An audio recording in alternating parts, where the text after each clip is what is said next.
ఆదూరి సాయి ఝరికి స్వాగతం. శిశుర్వేత్తి పశుర్వేత్తి వేత్తి గాన రసం ఫణిః. చిన్నపిల్లలు, పశువులు, పాములు ఇలా జీవజాలాన్నంతటినీ రంజింపచేసేదే సంగీతం.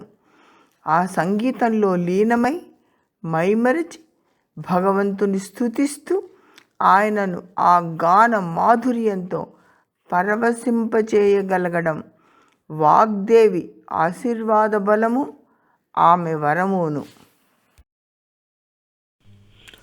భగవంతుడు గానప్రియుడు.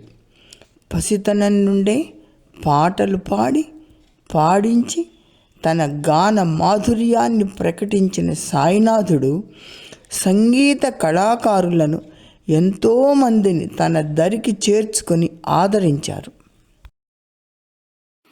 సాక్షాత్ భగవదవతారమైన సత్యసాయినాథుని ఆశీర్వాదం పొందిన గాయనీమణి, ప్రముఖ కర్ణాటక సంగీత నాదోపాసకురాలు, మధురై షణ్ముఖ వడివు సుబ్బులక్ష్మి. తమిళనాడు రాష్ట్రంలోని మధురైలో న్యాయవాది సుబ్రహ్మణ్య అయ్యర్, తల్లి వీణా వాద్య విద్వాంసురాలు షణ్ముఖ వడివు అమ్మాళ్ దంపతులకు 1916 సెప్టెంబర్ 16న జన్మించారు. ఆమె ముద్దు పేరు కుంజమ్మ. ఆమెకు ఆది గురువు తల్లే. 10 ఏళ్ల వయసులో తల్లి సంగీత బోధన ప్రారంభమైంది. ఆమెలో భక్తి తత్వానికి బీజం వేసింది ఆమె తండ్రి అయ్యర్. సుబ్బలక్ష్మి శుద్ధ సాంప్రదాయ కుటుంబంలో జన్మించింది కనుక తన జీవిత కాలమంతా ఆమె భారతీయ సాంప్రదాయాన్ని, సంస్కారాన్ని అమితంగా ప్రేమించేది. బాల్యంలో పాఠశాలలో అకారణంగా టీచర్ కొట్టడంతో చిన్నతనంలోనే బడి మానేసిన సుబ్బులక్ష్మి తన అక్క, అన్నదమ్ములతో కలిసి సంగీత సాధన చేసి సెమ్మంగుడి శ్రీనివాస అయ్యర్ వద్ద సంగీతంలో శిక్షణ పొంది ప్రతిభావంతురాలై జాతి గర్వించదగ్గ అంతర్జాతీయ సంగీత సామ్రాజ్ఞిగా ఎదిగింది. 1926లో 10 సంవత్సరాల వయసులో గుడిలో పాటలతో ఆమె తొలి సంగీత ప్రదర్శన మొదలైంది. అప్పుడే ఆమె మొట్టమొదటి హెచ్ఎంవి ఆల్బమ్ విడుదలైంది. మీరా అనే చిత్రంలో సుబ్బులక్ష్మి నటించి ప్రశంసలు పొందింది. సుబ్బులక్ష్మి ప్రతిభను గుర్తించి తల్లి మధురై నుండి చెన్నైకి మకాం మారుస్తుంది. ఎంఎస్ 1933లో మద్రాస్ సంగీత అకాడమీలో తన మొట్టమొదటి సంగీత కచేరీ చేసింది. 1938లో సేవా సదనం తమిళం సినిమాలో వరలక్ష్మితో కలిసి సుమతి పాత్ర, 1941లో సావిత్రి తమిళ చిత్రంలో నారద ముని పాత్ర ధరించారీమె.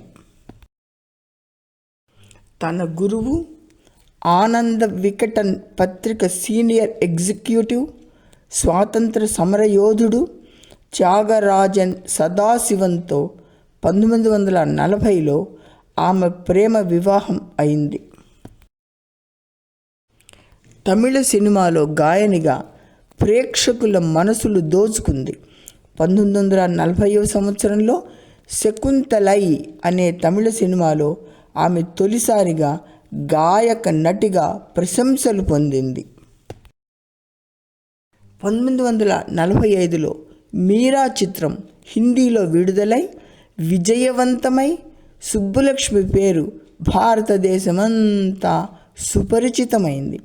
మీరా సినిమాలోని ఆమె నటనకు, గాన మాధుర్యానికి జాతీయ, అంతర్జాతీయ ప్రశంసలు లభించినా ఆమె చివరి చిత్రం అదే.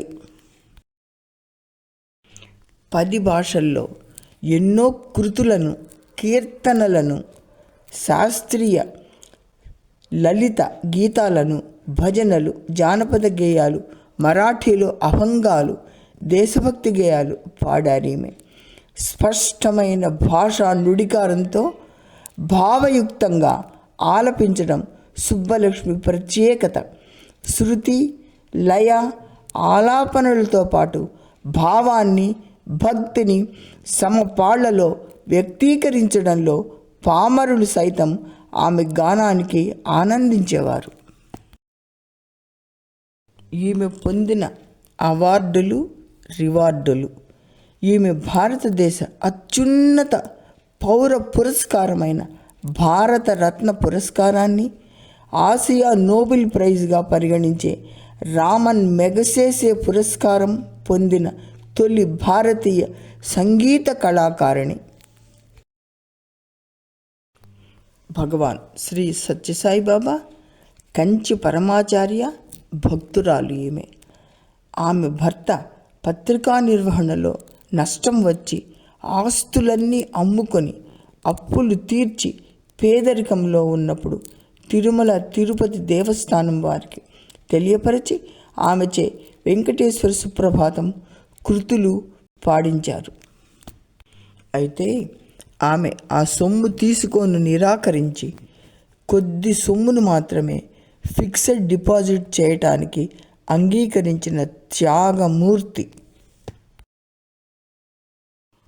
తాను భక్తురాలైన భర్తకు ఇష్టం లేదని చాలా కాలం సత్యసాయి భగవానుని హృదయంలోనే స్మరించుకుంటూ స్వామిది భక్తిని మనసులోనే దాచుకుంటుంది.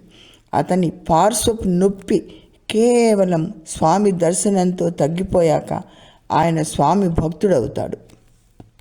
అప్పటి నుండి తరచూ ఇంచుమించు ప్రతి సంవత్సరం స్వామివారి దర్శనానికి భార్యాభర్తలిద్దరూ వచ్చేవారు. ఇప్పటి వరకు చెప్పుకున్నదంతా ఒక ఎత్తైతే భగవాన్ శ్రీ సత్యసాయి బాబా వారి మీద ఆమె ప్రగాఢ భక్తి, ఆమెపై స్వామికి ఉన్న ఆశీర్వాదం ఒక ఎత్తు. సుబ్బులక్ష్మి బృందావనంలో తొలిసారిగా స్వామి చెంత కచేరీ చేస్తూ కృష్ణ కీర్తన భావయామి గోపాల బాలం పాడుతూ పరవశించిపోగా భగవాన్ శ్రీ సత్యసాయి బాబా వారు సాయి కృష్ణులు కదా సింహాసనం నుండి లేచి వచ్చి నవరత్నాల నెక్లెస్ సృష్టించి ఆమెకు బహూకరిస్తారు.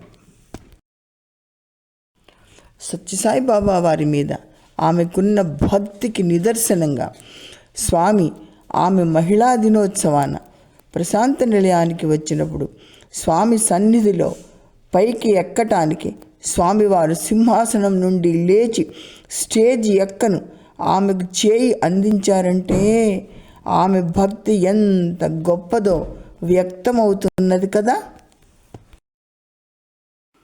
శ్రీమతి ఎంఎస్ సుబ్బలక్ష్మి భక్తికి సత్యసాయి అనుగ్రహ వృష్టి. భారత ప్రభుత్వం శ్రీమతి సుబ్బలక్ష్మి గౌరవార్థం పోస్టల్ స్టాంపు విడుదల చేసింది. ప్రపంచ సంస్థలో సంగీత ప్రదర్శన ఇచ్చిన కర్ణాటక సంగీత కళాకారిణి ఎంఎస్ సుబ్బలక్ష్మి గౌరవార్థం ఐక్యరాజ్య సమితి పోస్టల్ అడ్మినిస్ట్రేషన్ ద్వారా $1.20 విలువైన స్మారక స్టాంపు విడుదల చేసింది. సుప్రజా రామ పూర్వ సంధ్యా ప్రవర్తతే ఉత్తిష్ట నరశార్దూల కర్తవ్యం దైవమాంతికం. భజ గోవిందం భజ గోవిందం భజ గోవిందం భజ గోవిందం గోవిందం భజ మూఢమతే భజ గోవిందం. శాశ్వతంగా భక్తుల హృదయాలు పరవశించిపోయేలాగా ఆమె వెంకటేశ్వర సుప్రభాతం, వెంకటేశ్వర పంచరత్నమాల, భజగోవిందం, విష్ణు సహస్రనామం, ఇంకా ఎన్నెన్నో పాటలు, కీర్తనలు, శృతులు పాడి భగవంతుని తన చెంతకు రప్పించుకున్నారు. ఆమె గళం, ఆమె హృదయం కూడా మృదువైనవి. తన సంపాదనంతా దాన ధర్మాలకు, విద్యా సంస్థలకు, గోశాలలకు విరాళంగా ఇచ్చిన త్యాగశీలి. 80వ సంవత్సరంలో ఆమె 1987లో చివరి కచేరీ చేశారు. భర్త సదాశివ మరణం తర్వాత ఆమె కచేరీలు చేయలేదు. 2004 డిసెంబర్ 11న ఆమె దేహం చాలించిన ఈ భూమి మీద ఆమె స్వరం ఎప్పటికీ ప్రతి ఆలయంలో ఉదయం సుప్రభాతంతో, రాత్రి దేవునికి జోలపాటలతో వినిపిస్తూనే ఉంటుంది. శ్రీమతి ఎంఎస్ సుబ్బలక్ష్మి సాక్షాత్ భగవదవతారమైన సత్యసాయినాథుని పట్ల భక్తితో తన జీవితాన్ని పునీతం చేసుకుని భగవంతునిలో ఐక్యమైపోయింది. ఆమె భారతీయురాలు కావడం భారత జాతికి గర్వకారణం.